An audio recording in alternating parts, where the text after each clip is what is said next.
कौन सा जीव सुख को प्राप्त नहीं करता? जो जीव ये पर्याय मूर्ता नहीं छोड़ता, पर्याय दृष्टि नहीं छोड़ता, दया दान पूजा भक्ति से धर्म हो जाएगा। दया दान पूजा भक्ति करना जरूरी है, ये धर्म के कारण है।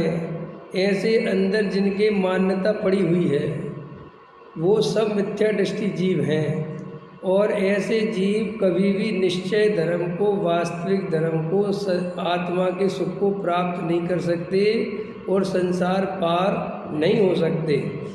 क्यों? देखो उत्तर देते क्योंकि क्यों नहीं कर सकते? तो उत्तर देते गुरुदेव श्री, क्योंकि स्वभाव में सावधान नहीं है। सावधानी कहाँ होनी चाहिए? अपने ज्ञायक भगवान आत्मा की त्रिकाली दृष्टि। मैं सदा काल शुद्ध ज्ञायक तत्व हूँ। मैं पर्याय में जाता नहीं, पर्याय रूप होता नहीं। पर्याय की मलिनता मेरे स्वभाव में है नहीं।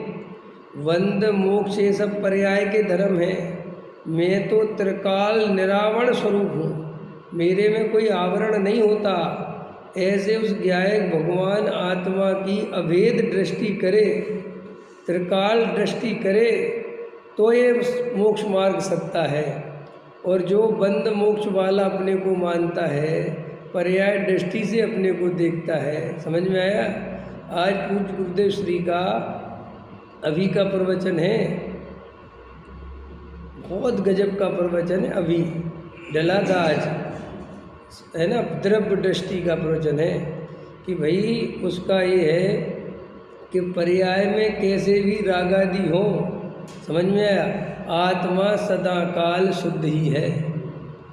तो उसमें गुरुदेव श्री प्रवचन सार की 200 नंबर की गाथा याद कर रहे थे और समय सार की गाथा 320 की टीका याद कर रहे थे कि जब भगवान आत्मा सदा काल निश्चय नय से सदा काल शुद्ध है, उसमें रागादि है ही नहीं, बंद है ही नहीं, तो फिर मोक्ष का पुरुषार्थ क्यों करना?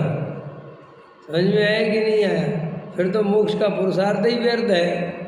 ऐसा प्रश्न उठा रहे थे। समझ में आया? तो बोले ऐसा देखना ही मोक्ष का पुरुषार्थ है। मेरे में बंध नहीं, मेरे में मोक्ष नहीं, मैं तो सदा काल त्रिकाल ज्ञायक तत्व हूँ। ऐसा ही निश्चय नय का प्रयोजन है और ऐसी दृष्टि करना ही वास्तविक पुरुषार्थ है मोक्ष मार्ग का।